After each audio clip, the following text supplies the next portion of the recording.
नमस्कार, आप देख रहे हैं राष्ट्र प्रथम और मैं हूं जय शर्मा। ट्विटर से में आपका स्वागत है। तो आज नजर करते हैं ट्वीट पे। अनुराग ठाकुर ने आज दूरदर्शन के स्थापक दिन पर ट्वीट करते कहा कि दूरदर्शन के स्थापना दिवस के अवसर पर एक महत्वपूर्ण अवसर, दशकों के माध्यम से चैनल ने संक्रमण में भारत की कालातीत यात्रा पर कब्जा कर लिया है और इसके अभिलेखागार हमारे समृद्ध इतिहास का खजाना है। इस दिन टीम डीडी को शुभकामनाएं, क्योंकि हम भविष्य पर कब्जा करने के लिए तैयार है। आज केंद्रीय गृह मंत्री अमित शाह द्वारा ट्वीट कर सभी को इंजीनियर्स डे पर कहा कि हमारे सभी मेहनती इंजीनियर्स को मेरी बधाई और हमारे देश के विकास में उनके नवा विचारों और सर्वोपरि भूमिका के लिए उन्हें सलाम। मैं अब तक के सबसे उत्कृष्ट इंजीनियर भारत रत्न सर विश्वेश्वरैया जी की जयंती पर उन्हें नमन करता हूं। योगी आदित्यनाथ ने आज अपने भाषण में कहा कि यूपी की जीडीपी में लगभग 7 से 8% की बढ़ोतरी स्वतः स्फूर्त भाव के होती है और होती हुई दिखाई देगी। आज उत्तर प्रदेश में 58,000 में से 24,000 से अधिक ग्राम पंचायतों का अपना ग्राम सचिवालय बन चुका है। इस बारे में क्या कहा योगी आदित्यनाथ ने, देखते हैं। ग्राम पंचायतों में हर ग्राम पंचायत में ग्राम सचिवालय का निर्माण की कार्रवाई को आगे बढ़ाया है। 58,000 में से 24,000 से अधिक ग्राम पंचायतों में अब तक अपना ग्राम सचिवालय बन चुका है। सभी 58,000 ग्राम पंचायतों में एक पंचायत सहायक की तैनाती, जो कंप्यूटर ऑपरेटर के रूप में ग्राम प्रधान का सहयोगी और के रूप में काम करेगा, वह वहां पर उनके सहयोग के लिए पहले से तैनात किया गया है। हर ग्राम पंचायत ने के लिए एक वीसी सखी यानी बैंकिंग कॉरेस्पॉन्डेंट सखी की सुविधा वहां पर दे दी गई है और वीसी सखी में से अब तक 33,000 ने वहां अपने अपनी ग्राम पंचायतों में ज्वाइन किया है। और आपने भी देखा होगा कि इन लोगों ने अब तक एक वर्ष में 5500 करोड़ रुपए का लेन देन किया है, 14.5 करोड़ रुपए का नेट प्रॉफिट कमाया है। एक वीसी सखी ने तो एक वर्ष में जो शुद्ध मुनाफा स्वयं कमाया है वो 3 लाख रुपए का हर वर्ष वह कमा रही है। यानी ये वीसी सखी की एक व्यवस्था है और ये सुविधा हमें बताती है कि डिजिटल लिटरेसी और फाइनेंशियल लिटरेसी में वीसी सखी की भूमिका किस रूप में हो सकती है, यह ग्राम पंचायतें उस रूप में प्रस्तुत कर रही है। हर ग्राम पंचायत को फ्री में वाईफाई की सुविधा उपलब्ध के साथ जोड़ने की कार्रवाई युद्ध स्तर पर चल रही है। आज योगी आदित्यनाथ ने बहुत सारी बातचीत की, पर योगी आदित्यनाथ ने आज अपने भाषण में ग्राम पंचायतों के बारे में क्या कहा, आइए अब वो सुनते हैं। हर ग्राम पंचायत में संभावनाएं मौजूद हैं। हर ग्राम पंचायत इस दिशा में प्रयास कर सकता है। इस समय हर ग्राम पंचायत में अमृत सरोवर बनाए जा रहे हैं। अमृत सरोवर यह आजादी के अमृत महोत्सव के साथ तो हमें जोड़ता ही है। गांव के जलस्तर को ऊंचा करने में भी इससे मदद मिलेगी। साथ साथ अगर वह किसी देव स्थल से नहीं जुड़ा है तो वह मत्स्य पालन की कार्रवाई को भी मत्स्य पालन के साथ भी उसको जोड़ सकते हैं। गांव के अतिरिक्त आमदनी का माध्यम बना सकते हैं। बहुत सारी जगह और भी अन्य तमाम ऐसी चीजें हैं जो हम ग्राम पंचायत के अतिरिक्त इनकम उसके साथ जोड़ सकते हैं। ग्राम पंचायत में अतिरिक्त भूमि होती है। उस अतिरिक्त भूमि के बारे में, जिसके बारे में माननीय श्री गिरिराज सिंह जी ने भी अपने उद्बोधन में भी उन्होंने इस बात का उल्लेख किया कि कैसे हम अपनी ग्राम पंचायत में अतिरिक्त भूमि का बंदरबांट करवाने की बजाय उसका कॉमर्शियल उपयोग ग्राम पंचायत के हित में कर सकते हैं। हर घर नल की योजना लागू हो रही है, लेकिन ये हर घर नल की योजना गांव को ओन करनी पड़ेगी, ग्राम पंचायत को ओन करनी पड़ेगी। उसको स्वयं इसकी जिम्मेदारी लेनी पड़ेगी कि मेरी ग्राम पंचायत है, शुद्ध पेयजल आधी से अधिक बीमारी का समाधान स्वतः कर देता है, दवा का खर्चा उनका न्यूनतम पहुंचा देता है। और इसलिए हमारी जिम्मेदारी बनती है कि हर घर नल की योजना जो प्रधानमंत्री जी की एक महत्वाकांक्षी योजना है, इसको सफलता की नई ऊंचाइयों तक पहुंचाने में हम भी योगदान दे सकें। ग्राम पंचायत में उन्नत नस्ल के गौवंश के माध्यम से, मैं भी देख रहा था, हम लोगों ने 2019 में झांसी के अंदर एक महिला स्वयंसेवी समूह गठित किया था बलेनी मिल्क प्रोड्यूसर के रूप में। Cabinet minister doctor Narottam Mishra ने आज कांग्रेस पर निशान साधते हुए कहा कि कमलनाथ जी काठ की हांडी बार बार नहीं चढ़ती। कांग्रेस ने किसानों का कर्ज माफ नहीं किया बल्कि उन्हें डिफाल्टर किया। आइए देखते हैं उन्होंने कमलनाथ पर निशान साधते हुए क्या कहा। कमलनाथ जी ने ये कहा है कि हमने कर्ज माफ किए थे और उसके बावजूद लगभग 33 लाख उनने कर्ज माफ नहीं किए थे, किसानों को डिफॉल्टर किया था उनने। और ये कर्ज माफी का नारा देकर जितना नुकसान कांग्रेस और कमलनाथ ने किसानों का किया, इतना नुकसान तो कभी कोई कर ही नहीं सकता। आज मध्य प्रदेश के किसान डिफॉल्टर हो गए और सबसे बड़ी दिक्कत ये है कि कांग्रेस उसके बावजूद भी झूठ बोलने और धोखा देने पे आमादा है। फिर कह रहे हैं कि आगे और कर देंगे। कमलनाथ जी, काठ की हाड़ी एक ही बार चढ़ती है, बार बार नहीं चढ़ती है। अब कोई भी जो 33 लाख किसान आपने डिफॉल्टर किए हैं, उनमें से कोई भी आपके मुगालते में नहीं आएगा, बल्कि ये सारे किसान जो आप बेसुरा राग अलाप रहे हो उसके खिलाफ आवाज उठाएंगे। सर्बानंद सोनोवाल ने आज ट्वीट करते हुए कहा कि आज लोकसभा प्रवास कार्यक्रम के तहत जिसैट के कॉलेज आनंद में 36वें राष्ट्रीय खेल 2022 में भाग ले रहे खिलाड़ियों का उत्साहवर्धन किया तथा खेल के माध्यम से राष्ट्र निर्माण में युवा पीढ़ी का सकारात्मक योगदान सुनिश्चित करने हेतु सभी खिलाड़ियों को प्रोत्साहित किया।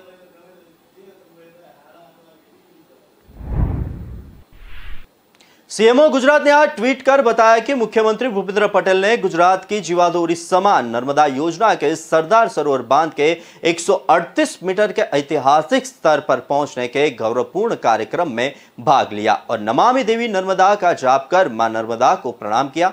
बता दें कि सरदार सरोवर भारत का दूसरा सबसे बड़ा बांध है। बीजेपी के डॉक्टर सुधांशु त्रिवेदी ने आम आदमी पार्टी के प्रवक्ता अरविंद केजरीवाल पर आरोप लगाते हुए कहा कि अरविंद केजरीवाल जो भी पॉलिसी बनाते हैं उसमें घोटाला कैसे करेंगे, उसकी पहली प्राथमिकता रहती है। स्टिंग से पता चला कि ये कमीशन भी खुद तय करते हैं, जबकि मैन्युफैक्चरर, होलसेलर और रिटेल के बीच कमीशन कंपनियां तय करती है। आइए देखते हैं इन्होंने क्या कहा। पूरे भारत में दो ही बड़ी ब्रांड हैं जो शराब की ब्रांड है, उनके दो ही बड़े अधिकृत जो होलसेलर्स थे दिल्ली में, उन्हीं को दिया गया। जैसे दो बड़ी ब्रांड डीआईजीओ और पेरी रिकार्ड हैं और उनके दो जो प्रमुख होलसेलर्स हैं, एक का नाम है ब्रांडको और एक इंडो स्पिरिट, जिसका कि उल्लेख पहले भी आ चुका है। और इसमें वह व्यक्ति बता रहा है कि ब्रांडको ब्रांच वाले अमन ढल की तरफ से 60 करोड़ रुपए और इंडो स्पिरिट के समीर महेंद्रू की तरफ से के लिए 100 करोड़ रुपए उनके द्वारा देने की बात है। एक विषय। दूसरा, इसमें वो ये कह रहा, आप सभी जानते हैं, अगर मैन्युफैक्चरर, होलसेलर और रिटेलर, इसके बीच में जो कमीशन तय होता वो कंपनियां तय करती हैं। भिन्न भिन्न रिटेलर्स का कमीशन अलग अलग परिस्थिति के अनुसार तय होता ताकि उसमें एक स्वस्थ व्यावसायिक प्रतिस्पर्धा यानी एक हेल्दी बिजनेस कंपटीशन बना रहे। पर वो बता रहा है कि पहली बार ऐसा हुआ है कि कमीशन सरकार ने तय किया। और वो ये भी बता रहा है कि कमीशन किसका तय किया? होलसेलर का। देखिए, एक महत्वपूर्ण बात यह है कि मैन्युफैक्चरर के लिए पैसे का इनपुट अधिक होता है क्योंकि उसे इंडस्ट्री लगानी पड़ती है, चलानी पड़ती है। रिटेलर को दुकान रखनी पड़ती है। होलसेलर जो है वो तो एक प्रकार का इंटरमीडिएट व्यक्ति होता है, उसका कमीशन यानी होलसेलर जो है वो पूर्णतः कमीशन के आधार पर चलता है और सर्वाधिक कमीशन उसका, और वह भी सरकार के द्वारा तय। और इसमें वो ये बता रहा है कि कमीशन लेने का औचित्य और आधार क्या था और किस प्रकार से वो पैसा लेकर बाकी लोगों को दिया गया। और इतना ही नहीं, यह भी दर्शा रहा है कि शराब के इस घोटाले के आधार पर लिए गए पैसे का गोवा और पंजाब में भी चुनावों में उपयोग किया गया। आपने आज बीजेपी पर ट्विटर के माध्यम से प्रेस कॉन्फ्रेंस कर प्रहार करते हुए कहा कि बीजेपी ने कूड़े के पहाड़ कम करने के लिए 120 करोड़ से ज्यादा बर्बाद किए। इन कूड़े के पहाड़ों की वजह से कैंसर जैसी गंभीर बीमारियां हो रही है। बीजेपी ने केंद्र डीडीए डीजेबी से 16 नए कूड़े के पहाड़ बनाने के लिए जमीन मांगी है। दिल्ली की जनता इसके खिलाफ सड़कों पर उतरेगी और कोर्ट जाएगी। आइए देखते हैं उन्होंने आगे क्या कहा। ईस्ट दिल्ली के लोगों से पूछिए, साउथ दिल्ली के लोगों से पूछिए, नॉर्थ दिल्ली के लोगों से पूछिए कि कूड़े के पहाड़ के आसपास के 10 किलोमीटर के अंदर रहने वाले लोगों की जिंदगी पूरी तरह से बर्बाद हो चुकी है। आए दिन कूड़ों के अंदर आग लगते हैं, बदबू तो इतनी ज्यादा है कि आप उस तरफ से निकल नहीं सकते। और अब स्थिति यह है कि नीचे का जो पानी है वो भी पूरी तरह से पोल्यूटेड हो चुका है और कैंसर तक की बीमारियां आने लग गई हैं।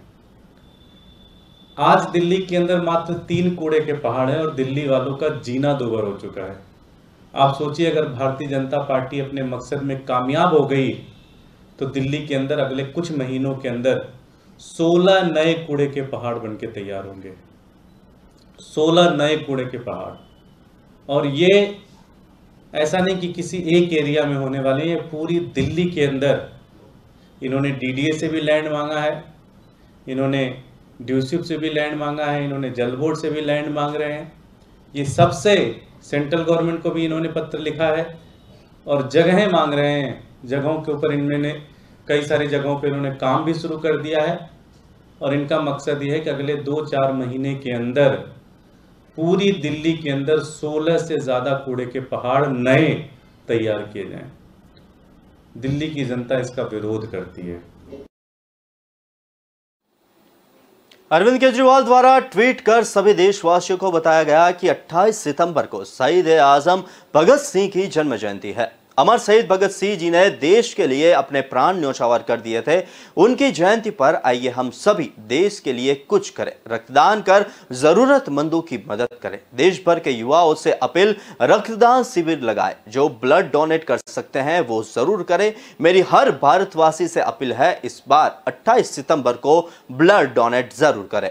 इतिहास में वो ऐसी शख्सियत है जिसने करोड़ों करोड़ों युवाओं को, हमारे देश के युवाओं को पिछले 100 साल से इंस्पायर किया है, प्रेरणा दी है।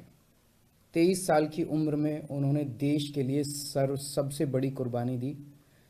23 साल का वो युवा हंसते हंसते फांसी पे चढ़ गया देश के लिए। आम आदमी पार्टी की दिल्ली सरकार, पंजाब सरकार और पूरी आम आदमी पार्टी, हम उनके बताए हुए रास्ते पे और उनके विचारों के ऊपर हमारी सरकारें चल रही है। 28 सितंबर को आइए हम सब मिलके शहीद आजम को एक अच्छी श्रद्धांजलि देते हैं, भावभीनी श्रद्धांजलि देते हैं। उन्होंने देश के लिए अपनी जान कुर्बान कर दी। हम एक बोतल उनके लिए खून तो दे सकते हैं। 28 सितंबर को ब्लड डोनेशन करते हैं, सब लोग मिलके करते हैं, बड़े स्तर के ऊपर करते हैं। जो लोग ब्लड डोनेशन कर सकते हैं, जैसे जो डायबिटीज़ वाले हैं, जो अंडर वेट हैं, जो कुछ इस तरह के हैं कैटेगरीज जो कि ब्लड डोनेशन नहीं कर सकते, लेकिन जो लोग कर सकते हैं, हर शख्स, हर व्यक्ति उस दिन ब्लड डोनेशन करे। पूरे देश के अंदर करें, सब लोग करें। दिल्ली के अंदर दिल्ली सरकार इसके लिए स्पेशल अरेंजमेंट्स करने जा रही है। 50 जगहों, 50 से भी ज़्यादा जगहों के ऊपर, उसकी लिस्ट बड़ी जल्दी हम जारी कर देंगे, ब्लड डोनेशन करने के लिए व्यवस्था की गई है। आप अपनी निकटतम जगह पे जाके ब्लड डोनेशन कर सकते हैं। लेकिन केवल दिल्ली नहीं, देश भर के युवा जो भी मेरी आवाज़ सुन रहे हैं, जो भी इस वीडियो को देखेंगे, देश भर के युवा, एक युवा उस दिन ब्लड डोनेशन करे। अपने अपने इलाके में खुद भी ब्लड डोनेशन करे और ब्लड डोनेशन की अगर वहाँ पे व्यवस्था कर सकता है ज़्यादा से ज़्यादा लोगों के ब्लड डोनेशन करने की, लोगों के लिए भी ब्लड डोनेशन कैंप लगाए। और ये केवल बात आम आदमी पार्टी की नहीं है, सारी पार्टी के लोग, सब लोग मिलके, चाहे आप किसी भी पार्टी के हो, सब लोग मिलके उस दिन ब्लड डोनेशन करें। आइए मिलके हम भगत सिंह को एक सच्ची और अच्छी श्रद्धांजलि देते हैं। और इसी तरह से मिलके जब 130 करोड़ भारतीय काम करेंगे तभी हमारा भारत नंबर 1 बनेगा। हिमाचल के मुख्यमंत्री जयराम ठाकुर ने सिरमौर जिला के ट्रांसगिरी क्षेत्र के लोगों को अनुसूचित जनजाति का दर्जा प्रदान करने के लिए केंद्र सरकार और विशेष तौर पर प्रधानमंत्री नरेंद्र मोदी और केंद्रीय गृह मंत्री अमित शाह का आभार व्यक्त किया। मनोज तिवारी आज गुजरात दौरे पर है, तभी आज उन्होंने सूरत प्रवास पर गुजरात के ऑटो चालक भाइयों का निमंत्रण मिला तो उनके ऑटो स्टैंड पर उनके साथ चाय पी। मोदी व भाजपा के प्रति उनका सराहना भाव निश्चित करता है कि लोग आएंगे जाएंगे पर भाजपा को तिल मात्र भी नहीं हिला पाएंगे।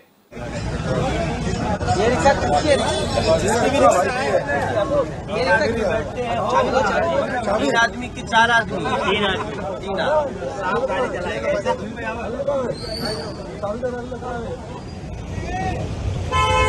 दूर से यहाँ आके कितना में मिलता है। जयराम ठाकुर ने आज ट्वीट कर बताया कि रिवाज बदलेगा। हाटी समुदाय के विषय को भाजपा सरकार ने केंद्र के समक्ष सदैव प्रमुखता से रखा। प्रधानमंत्री नरेंद्र मोदी, केंद्रीय गृह मंत्री अमित शाह और केंद्र सरकार ने इस विषय के महत्व को समझा और हाटी समुदाय के अनुसूचित जनजाति का दर्जा प्रदान किया। आइए देखते हैं इन्होंने क्या कहा। प्रदेश सरकार ने मई 2005 में इसका प्रस्ताव केंद्र सरकार को, यूपीए की सरकार को भी भेजा था, लेकिन वो प्रस्ताव जो है वो खारिज कर दिया गया था और उसके पश्चात जो है वो कांग्रेस की सरकार ने इस सारे विषय को हाथ लगाना ही छोड़ दिया। फिर हिमाचल प्रदेश में आदरणीय धूमल जी के नेतृत्व में सरकार बनी। फिर ये कोशिश हुई कि ये पक्ष फिर से केंद्र के समक्ष रखा जाए और अगस्त 2011 में जो है हाटी समुदाय की संस्कृति और स्थिति के बारे में नई रिपोर्ट बनाने का काम शुरू किया गया और फिर 4 अगस्त 2018 को केंद्रीय गृह मंत्री, केंद्रीय जनजातीय मंत्री के मामलों के मंत्री से यह विषय उठाया गया। 2018 में हमारी सरकार आने के बाद और केंद्र से इस विषय पर ताजा जो एथनोग्राफिक प्रस्ताव जो है, रेजोल्यूशन जो है वो मांगा गया। ये बहुत इंपॉर्टेंट है। इसके कारण ही सारा जो है वो सारा जो विषय जो है प्रभावी ढंग से आगे बढ़ा है। वो एथनोग्राफिक इसका जो अभिप्राय है कि वे जो किसी समुदाय के रहन सहन, खान पान, संस्कृति और परंपराओं का अध्ययन करने की बात आती है, ये सारी चीजें उसमें इंक्लूड होती है, जिस पर कहा गया कि भी नए सिरे से इसका अध्ययन करने के बाद इसकी रिपोर्ट दी जाए और हमने इस पर काम किया और हमने नए सिरे से जो एथनोग्राफिक प्रस्ताव तैयार करके जो है केंद्रीय जनजातीय मामलों के मंत्रालय को हमने केंद्र के लिए भेजा था। और इसमें एक बात मैं ये भी कहना चाह रहा हूं कि 10 मार्च 2022 को माननीय केंद्रीय गृह मंत्री को पत्र लिख करके हमने आग्रह किया कि रजिस्ट्रार ऑफ इंडिया आरजीआई को हाटी समुदाय की अनुसूचित जाति का दर्जा देने के प्रस्ताव पर विचार करने के निर्देश दिए। ये हमने फिर से उनके साथ एक गुजरात के गृह मंत्री हर्ष संघवी द्वारा ट्वीट कर गुजरात के विकास की प्रशंसा करते बताया गया कि सरदार सरोवर बांध जो जीवंत गुजरात का गौरव और जीवनदायिनी है, आज उफान पर है। यह गुजरात के पौत्र और देश के सफल प्रधानमंत्री नरेंद्र मोदी का एक महान प्रयास और अकल्पनीय प्रयास रहा है। नर्मदाने रोकवा माटेना जेटला षड्यंत्रो थाय ए बधा षड्यंत्रो कांग्रेसे कर्या। कच्छમાં નર્મદાના નીર આવશે આવશે આવશે પણ આવ્યા નહીં। જો આ યોજના ના થાય અડધા કાઠિયાવાડને હિજરત કરવી પડે પાણી વિના।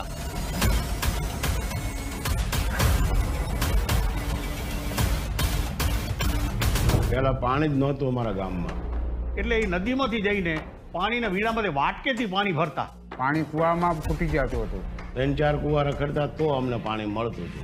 કે દાદા હો દીકરી વાગડમાં ન દેજો સહી. એનો મતલબ કે 3 કિલોમીટર તળાવમાં પાણી ભરવા જતા રાતના ઉઠીને. અને લોકો એવું કહેવતમાં કહેતા કે દીકરી ધંધુકે ન દેજો, ભલે બંદૂકે દઈ દેજો, બાકી ધંધુકામ ન દેજો.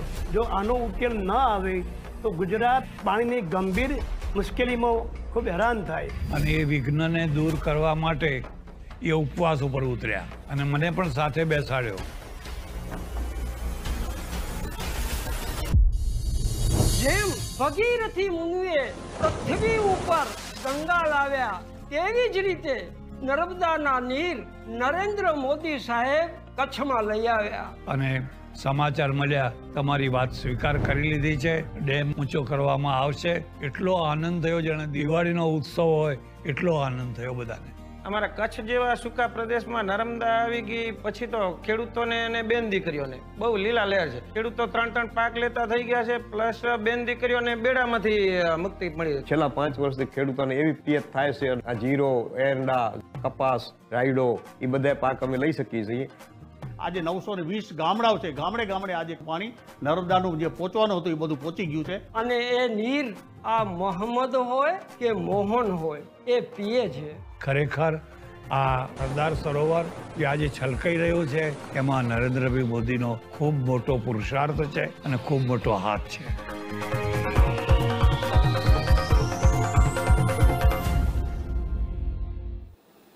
कांग्रेस ने आज ट्वीट कर भारत जोड़ो यात्रा के बारे में बताया कि भारत जोड़ने के लिए निकले यात्रिकों के हौसले बुलंद है.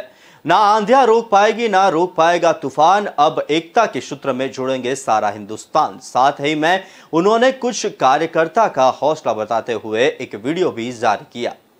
छाले पड़े चाहे ओले पड़े, भारत यात्री अब मानने वाले नहीं हैं. ये अपनी मंजिल को प्राप्त करेंगे. इंद्र देवता भी स्वागत कर रहे हैं, वो भी हमारे ऊपर फूलों की तरह बरस रहे हैं. राहुल के सिपाहियों आगे बढ़ो, न सिर्फ हम सब पूरा हिंदुस्तान बल्कि कुदरत भी तुम्हारे साथ है. ये यात्रा देश को जोड़ने के लिए, आम आदमी को जगाने के लिए निकले हुए हैं, भारत की रक्षा करने के लिए निकले हुए हैं. देश को एक करने के लिए, भारत को एक करने के लिए, एकता, अखंडता, भाईचारे के सूत्र में फिर से बांधने के लिए, तानाशाहों की तानाशाही खत्म करने के लिए हम सब लोग एक बार फिर से उतरे हैं सड़क पर. हम भारत को टूटने नहीं देंगे. हम ये जो महंगाई, बेरोजगारी ये चला हुआ है, इसके खिलाफ लड़ाई लड़ेंगे. हम जवान और किसान की भी बात करेंगे. Walking on the footsteps of Mr. Rahul Gandhi, he is the one who gave us this vision of uniting India and bringing all the people together. To fulfill that vision, we are walking along with all the obstacles which are on the way. ना रुकेंगे, ना थकेंगे, हम आगे बढ़ेंगे. Twitter में बस आज इतना ही. पर विस्तार से खबरें पढ़ने के लिए आप हमारे वेबसाइट का भी प्रयोग कर सकते हैं. हमारी वेब का पता है www.kalamkartavya.com. हमारी कलम ही हमारा कर्तव्य है के उद्देश्य के साथ खबरों को आप राष्ट्रपति के साथ देखते रहिए. नमस्कार.